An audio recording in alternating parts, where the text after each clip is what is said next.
जय जय रघुवीर समर्थ। काही लोकांची विचारसरणी एवढ्या खालच्या पातळीची असते की त्यांना चांगले लोक, त्यांचे चांगले संबंध, त्यांचे नाव बघवले जात नाही। त्यामुळे ते इतरांना या लोकांबद्दल अशा काही गोष्टी पसरवतात की त्यांच्याबद्दल लोकांच्या मनात वाईट भावना निर्माण होतील, नाव बदनाम होईल, त्यांचे चांगले संबंध खराब होतील। पण आम्ही कसे आहोत हे आम्हाला आणि आमच्या समर्थांना माहित आहे। तुम्ही करा की किती पण बदनाम्या, पण ज्यांना चांगले समजायचे ते कोणाचं काहीच न ऐकता ते आपल्याला चांगलं समजतील, आणि ज्यांना वाईट समजायचं ते वाईट समजतील। पण समर्थांना माहित आहे की आपण कसे आहोत, आणि त्यामुळे तुम्हाला काही टेन्शन घ्यायची अजिबात गरज नाही। काही नाती आपल्यासाठी खूप खास असतात, आणि ते जपत असताना आपण त्या नात्यात पुढाकार घेत असतो, आपला सर्व वेळ देतो, काळजी, प्रेम, समर्पण, विश्वास। परंतु दुसऱ्या बाजूने तेवढाच न्याय आपल्याला मिळत नाही, आणि मग भेटतात ती फक्त कारणं। एक लक्षात घेतलं पाहिजे, या दुनियेत एकीकडे वापर करणारे खूप आहेत आणि दुसरीकडे आपल्यावर निस्वार्थ प्रेम करणारे लोक आहेत। आणि जर वापर करणारे आणि निस्वार्थ प्रेम करणाऱ्यांमध्ये फरक कळाला तर आजच्या जगातले खूप नाते टिकून राहतील, आणि नेमके हेच त्या व्यक्तींना कळत नाही। शेवटी ते काचेच्या तुकड्याला हिरा समजतात आणि खऱ्या हिऱ्यापासून दुरावतात। मग खरं आणि खोट्याचा फरक नक्कीच ओळखता आला पाहिजे, आणि तो लोकांना कदाचित ओळखू येत नाही, आणि म्हणूनच ते फसतात। तर मित्रांनो, काही लोक असतात, काही गलिच्छ विचारांची लोक आपल्याबद्दल इतरांना वाईट साईट सांगत असतात, खोट्या बदनाम्या करत असतात, आणि आपल्याबद्दल खोटं पसरवत असतात। फक्त तुम्ही देवावर विश्वास ठेवा, आणि दुसऱ्यांच्या मनात आपल्याविषयी खोटं निर्माण करणारे हेच ते फालतू लोक असतात, ज्यांचे चरित्र, वैचारिक पातळी, त्यांची वृत्ती एकदम गलिच्छ असते। 17 ठिकाणी ते फिरत असतात आणि स्वतःला मात्र धुतल्या तांदळासारखे समजत असतात। एकच लक्षात ठेवायचं की त्या लोकांनी किती पण आपली बदनामी केली तरी आपण काहीच फरक पडू द्यायचा नाही, आणि आपलं चरित्र, आपलं वागणं आणि आपला स्वभाव कसा आहे हे परमेश्वराला माहित आहे। आणि तुम्ही तुमच्या चरित्राकडे लक्ष द्या, आणि उगाचच खोटं नाटक, बदनाम्या करून स्वतःचे कर्म खराब करून घेऊ नका। आणि तुम्ही जर खराब कर्म केलं तर तेच तुमच्यावर उलटून नक्कीच परत येणार आहे, एवढं तुम्ही लक्षात घेतलं पाहिजे। कमी तर प्रत्येकामध्येच असते, पण 2 खूप चांगल्या गोष्टी आहेत, आणि त्या म्हणजेच प्रामाणिकपणा आणि एकनिष्ठता। मग ते प्रेम असो किंवा धार्मिक श्रद्धा असो, एकावरच आणि एकाशीच करतो असे सांगणारे भरपूर सांगतात, पण आम्ही मात्र परमेश्वराशी एकनिष्ठ आणि प्रामाणिक आहोत याचा आम्हाला अभिमान आहे, असा तुम्ही अभिमान बाळगला पाहिजे। मित्रांनो, कमळ आणि त्याचे पान हे पाण्याच्या अगदी मधोमध राहतात, पण तरीही त्यांच्यावर ते पाण्याचा एकही थेंब टिकू देत नाहीत, अर्थात पाण्यात राहून पाण्यात मिक्स होत नाहीत। त्याचप्रमाणे प्रत्येकाने संसारात राहूनही संसारात अलिप्त राहायला शिकलं पाहिजे, आणि संसारात राहून परमार्थिक वैराग्य असलं पाहिजे। सुखदुःख हे संसाराचा अविभाज्य भाग आहे, आणि या सुखदुःखातून गुंतून न राहता संसारात राहून समर्थांच्या नामस्मरणात, समर्थांच्या विचारात आपण राहिलं पाहिजे। एक लक्षात घ्या की समर्थ आपल्याला भरपूर देत आहेत, आणि काही लोकांना इतका गर्व असतो की ते निसर्गाचे चक्र विसरून जातात, संपत्तीच्या गर्वाने फार माजून जातात, आणि साधारण गरीब लोकांना तुच्छ लेखतात, हडतूड करतात, 4 लोकांमध्ये त्यांची इज्जत उतरवतात। त्याचमध्ये दुसरे असतात शारीरिक ताकदीचा मजा करणारे, कमजोर साध्या भोळ्या लोकांना ते दाबून मारतात, आणि तिसरे लोक असतात सुंदरतेचा गर्व करणारे, ज्यामुळे ते कुरूप साधारण व्यक्तित्व असणाऱ्याला ते तुच्छ लेखतात। आणि चौथे असतात ज्ञानाचा गर्व करणारे, जे चातुर्याने लोकांना लुबाडतात आणि सर्वांनी एक लक्षात घ्यावे, हे निसर्ग चक्र आहे. परमेश्वर ते फिरवत असतो. आज तुमच्याकडे आहे तर उद्या दुसऱ्याकडे बाजी पलटायला वेळ लागत नाही. तो परमेश्वर तुमच्यासारख्यांची पार लायकी काढून जमिनीवर आदळतो आणि आज तुम्ही ज्यांच्यावर हसता तेच उद्या तुम्हाला हसत असतील. हे लक्षात घ्या की परमेश्वराने सांगितलं आहे की आजचे अंधारात आहे, आज यांच्यावर जग हसत आहे, तर येणारा काळ हा फक्त त्यांचा असणार आहे आणि आम्ही स्वतः तो आणून देऊ. तुमचा परमेश्वराच्या शक्तीवर विश्वास असेल तर आत्ताच हा व्हिडिओ लाईक करा. खरं तर समर्थांमुळेच आपण बिनधास्त आहोत असं आपण समजायला हवं आणि समर्थांवरच फक्त विश्वास ठेवायला हवा. श्री सद्गुरू ज्याला कृपा करतात त्याला हरिहरादी देवदेवताही वंदन करतात आणि कलिकाळही त्यांच्या समोर लोटांगण घालतो. काम, क्रोध, विकार त्याला शरण येतात आणि स्वतः सिद्धिरिद्धी देखील त्यांच्या घरी पाणी भरतात. सद्गुरू दासांच्यामुळे सौभाग्य साधक अशा अद्भुत महिन्याला प्राप्त होत असतात आणि मग त्यांच्या परमभक्ताला मोक्ष प्राप्ती होत असते. मित्रांनो, क्रोध आणि गैरसमज हे असे विषय आहेत जे एका दिवसापासून सुरू झालेले ते अनेक वर्षांपर्यंत जपलेले नाते सुद्धा संपवण्याची क्षमता ठेवतात. मग कोणालाही पूर्ण न ओळखता जवळीक अजिबात करू नका आणि पूर्ण समजून घेतल्याशिवाय गैरसमज आणि क्रोध करून नाते तोडू नका. असे केलात तरी नंतर विचार करावा, ही गैरसमज एक मोठी गोष्ट आहे आणि मग ते नाते संपुष्टात आणते. अनेक चांगले व्यक्ती आपण यातून गमावून बसतो आणि या जगात कोणीच परिपूर्ण नाही. खरे खोटे ओळखा, माफ करा, माफी मागा, क्रोध टाळा, समजून घ्या. या गोष्टी जर अंमलात आणल्या तर जीवनात खूप मोठे परिवर्तन आपल्यात घडत असते आणि समर्थ आपल्या जीवनात त्यांचे दर्शन सुद्धा देत असतात. फक्त आपला त्यांच्यावरती पूर्णपणे विश्वास हवा आणि आपण समर्थांवर विश्वास ठेवायला हवा. प्रत्येक जण मंदिरात काही ना काही अपेक्षा ठेवूनच दर्शनाला जातो. प्रत्येक भेटीत परमेश्वराकडे काही ना काही मागतच असतो.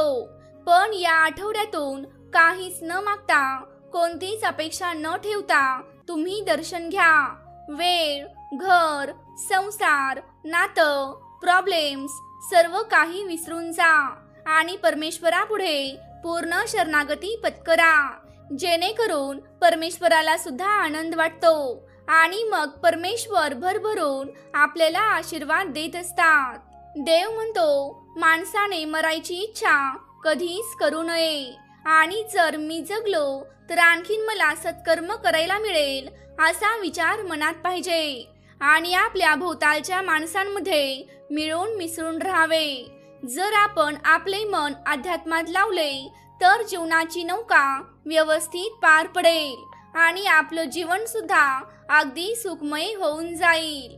आणि जर आजूबाजूला बघितलं तर लक्षात येईल की कुत्रे, मांजर, गाय हे सर्व प्राणी बघितले तर रोज इकडे तिकडे ते भटकत असतात. कसं तरी ते आपलं पोट भरतात, जीवन जगतात आणि दिवस लुटत असतात. त्यांना इतर काही करण्याची बुद्धी होत नाही. परंतु आपल्याला मनुष्य जन्म इतका अनमोल मिळाला आहे की आपल्याला इतरांच्या भावना समजण्याची, चांगलं वाईट, पाप पुण्य ओळखण्याची क्षमता आहे. प्रारब्ध शुद्ध करून आत्मकल्याण साधण्याची संधी भगवंताने आपल्याला दिलेली आहे आणि त्याचा सदुपयोग करून आपण त्या प्राण्यांसारखे न वागता नक्कीच आपला वेळ हा भक्तीत, सेवेत घातला पाहिजे. जास्तीत जास्त सत्कर्मात, नामस्मरणात, भक्तीत वेळ घालवा आणि स्वतःचे या जन्मात आत्मकल्याण नक्कीच तुम्ही तुमच्या हाताने करू शकता. जेवढी सात्विकता जीवनात अंगीकारता येईल तेवढे अध्यात्मात तसेच आयुष्यात देखील प्रगती होईल. सात्विक मधुर बोलणं, सात्विक विचार, सात्विक आचरण, सात्विक वागणूक, सात्विक आहार, सात्विक लोकांची संगत, लिंबू मंत्र, तंत्र, कर्मकांडाकडे न जाता सात्विक भक्ती इत्यादींचे जर आचरण आपण जीवनात केले तर अध्यात्मात आणि वैयक्तिक जीवनात देखील नक्कीच तुमची प्रगती होईल आणि तुम्हाला प्रगती मिळेल। अध्यात्म आणि प्रेम नेहमी उघड्या डोळ्यांनी करावे। अंध बनून केले की पदरी अधोगती आणि निराशाच येते। डोळे बंद करून चुकीचा गुरु चुकीची भक्ती केली तर अध्यात्मात अधोगती होते आणि चुकीच्या व्यक्तीवर प्रेम केले तर पदरी निराशा येते। मग शेवटी दोन्ही बाबतीत आपल्याला रडतच बसावे लागते। म्हणून नंतर पस्तावा करण्यापेक्षा सत विवेक बुद्धी जागृत ठेवून दोन्ही गोष्टी नक्कीच तुम्ही केल्या पाहिजेत आणि चांगल्या केल्या पाहिजेत। लोक मोहात इतके अडकतात की त्यांना नजरेला जे काही चांगलं दिसेल ते मिळवावं आणि सोडवावं असं वाटत राहतं। अधिक चांगलं मिळवण्याच्या नादात ते जे सर्वोच्च सर्वोत्तम असतं तेच गमावून बसतात।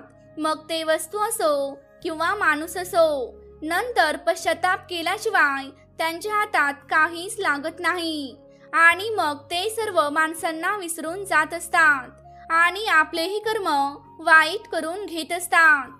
परमेश्वराच्या मार्गावर चालायचे म्हणले तर त्रास देणारे, बरे वाईट बोलणारे, टोमणे मारणारे, आपली सेवा बघून पाय मागे खेचण्यासाठी आपले मनोबल कमी करणारे आपल्याला भरपूर भेटतील। पण आपण आपली भक्ती करताना कोण काय बोलतं याकडे लक्ष न देता आपली भक्ती करत राहायची आहे। दोन गोष्टी लक्षात ठेवायच्या, समर्थ आपली परीक्षा बघतात आणि दुसरी गोष्ट म्हणजेच आपण कोणासाठी नाही तर समर्थांसाठी येतो एवढंच लक्षात घ्या।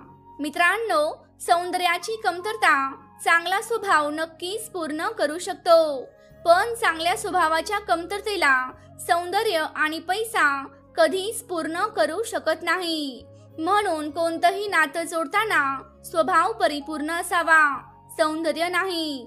सौंदर्य कालांतराने नष्ट होणार आहे एवढं मात्र निश्चित आहे। रस्त्याने जाताना येताना, प्रवासात, कोणाच्या घरी गेल्यावर, मोबाईल, टीव्ही, गाडीवर अशा अनेक माध्यमातून आपल्याला समर्थांचे नाव दिसते, पण हे आपल्या लक्षातच येत नाही। पण समर्थ आपल्याला सतत आठवण करून देत असतात की तू सतत नामस्मरण करत राहा आणि त्यातच तुझे कल्याण आहे।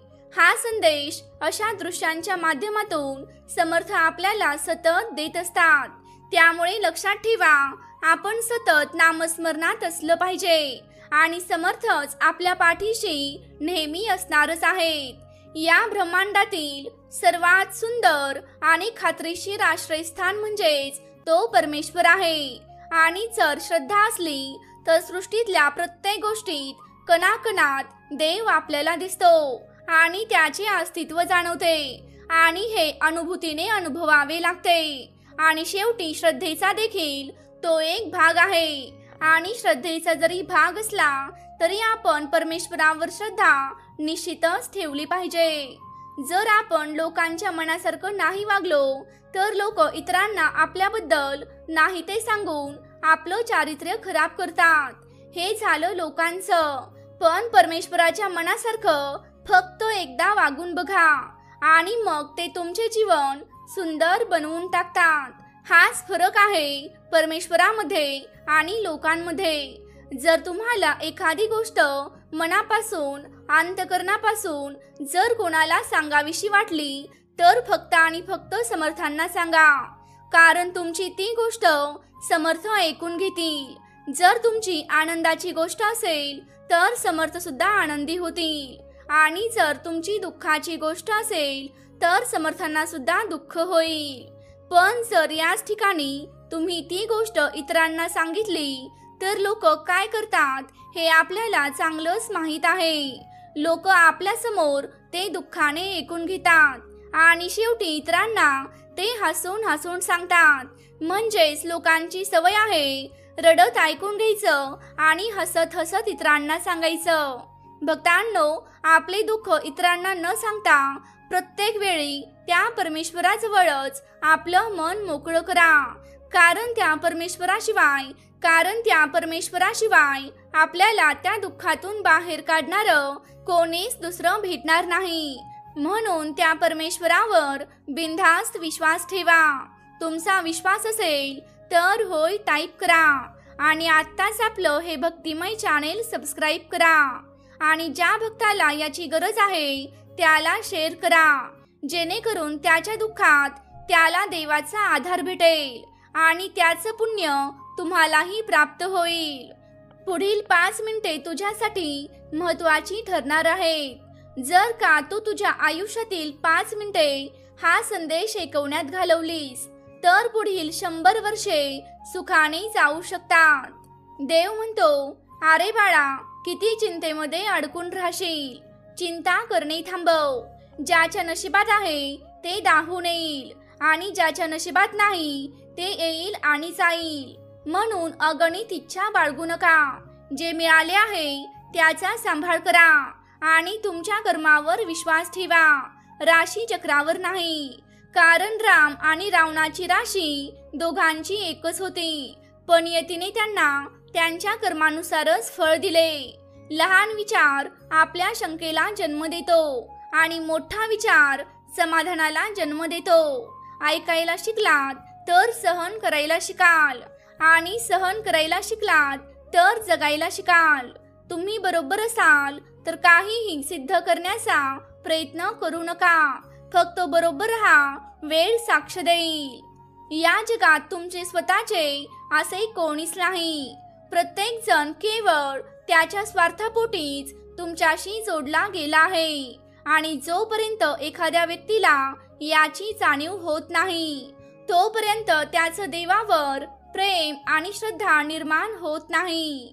आयुष्यात जेव्हा जेव्हा आपण वाईट टप्प्यातून जातो तेव्हा आपल्या मनात हा विचार नक्कीच येतो की देवाला माझ्या अडचणी का दिसत नाहीत, तो माझे दुःख का कमी करत नाही. पण लक्षात ठेवा, परीक्षा सुरू असताना शिक्षक गप्प असतात. श्रीकृष्णाने सुद्धा आयुष्यात खूप काही गमावलं.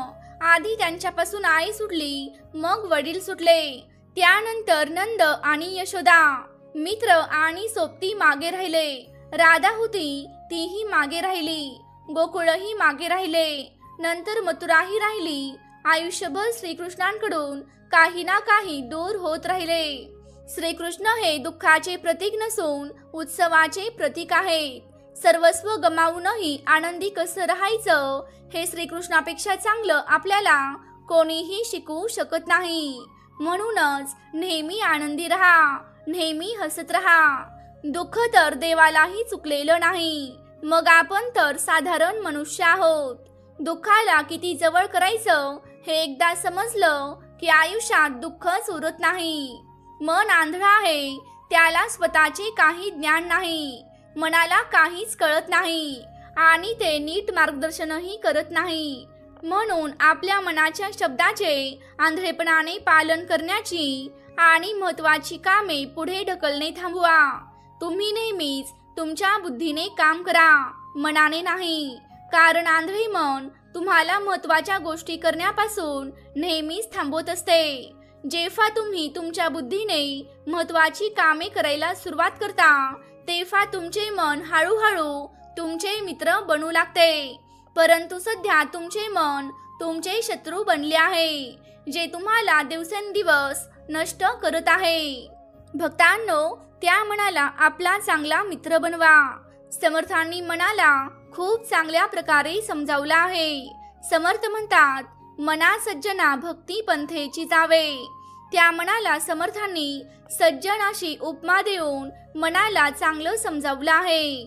मित्रांनो, आपण आपल्या मनाला आपला मित्र बनवायचं की शत्रू बनवायचं हे आपल्याच हातात आहे. आपण जसे विचार मनात आणू तसंच मन काम करत असतं. मग आता तुमच्याच हातात आहे की मनाला कसं वळण द्याल. आणि प्रेमळ भक्तांनो, आजचा व्हिडिओ इथे संपत आहे. तुम्हाला आजचा दैवी संदेश कसा वाटला हे आम्हाला कमेंट करून नक्की सांगा. आणि आजच्या संदेशासाठी परमेश्वराचे आभार माना. जय जय रघुवीर समर्थ.